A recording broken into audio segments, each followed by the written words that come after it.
वाडा भय इथले सपत नाही भाग 3.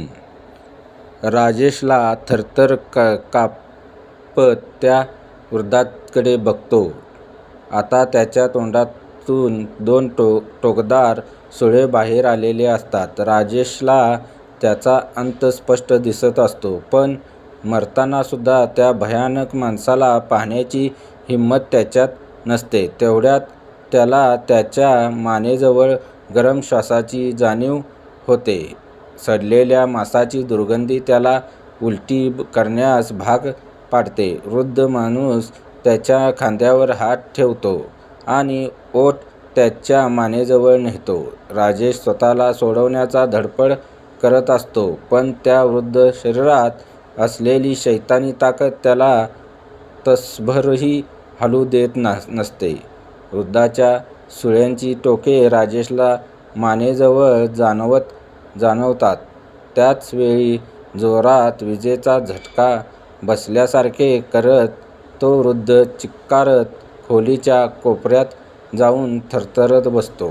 राजेश काय झाले हे पाहण्यासाठी डोळे उघडतो, तेव्हा ती स्त्री त्या वृद्धाकडे एक रागीट तुच्छ नजर टाकत राजेशवर झेपावते. पण मानेला ओठ टेकवताच ती देखील चिक्कारत त्या वृद्ध माणसाला जाऊन लटकते. राजेशला काहीच समजत नसते. तो आजूबाजूला बघतो. आजूबाजूची ती इतकी सुंदर खोली आता जीर्ण शीर्ण झालेल्या खोलीत रूपांतरित झालेली असते.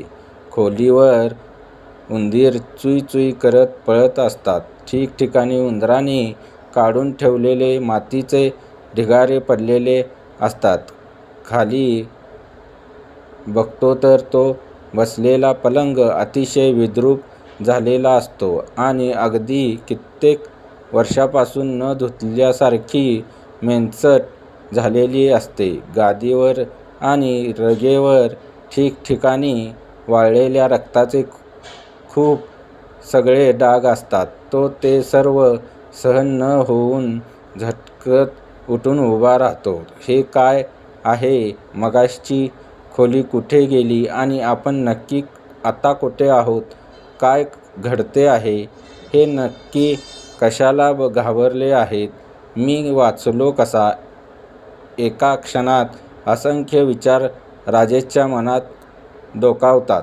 राजेशचा हात मानेकडे जातो. त्याच्या हाताला एक लॉकेट लागते. त्याला आठवते, शहरात निघण्यापूर्वी त्याच्या आईने श्री गुरुदेव दत्त मंदिरात उपासना करून आणलेले हे लॉकेट त्याच्या गळ्यात बांधलेले होते.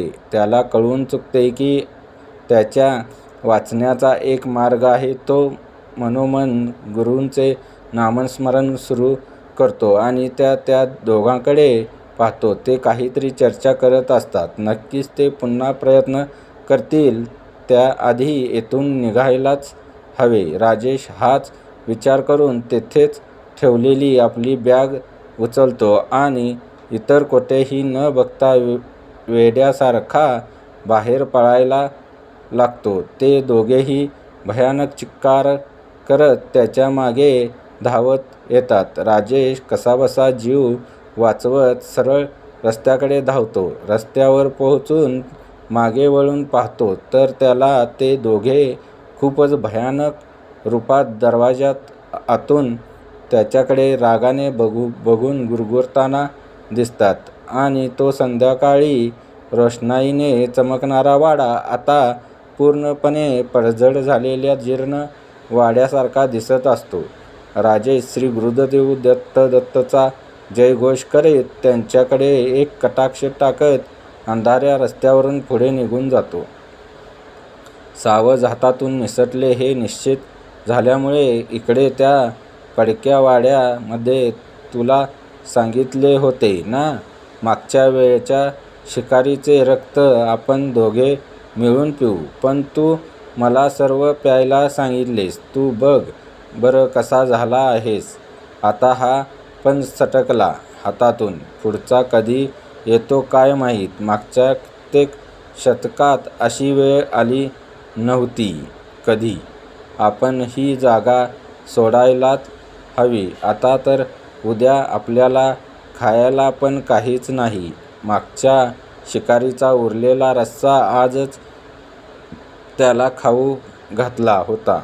ते दोन अतृप्त आत्मे भांडत असताना बाहेर वाडा परत एकदा नवीन सावजाच्या शोधासाठी सज्ज झालेला सारखा रूप पालटून लखाकायला लागलेला असतो. स्टोरी कशी वाटली? लाईक, शेअर, सबस्क्राईब, कमेंट करा.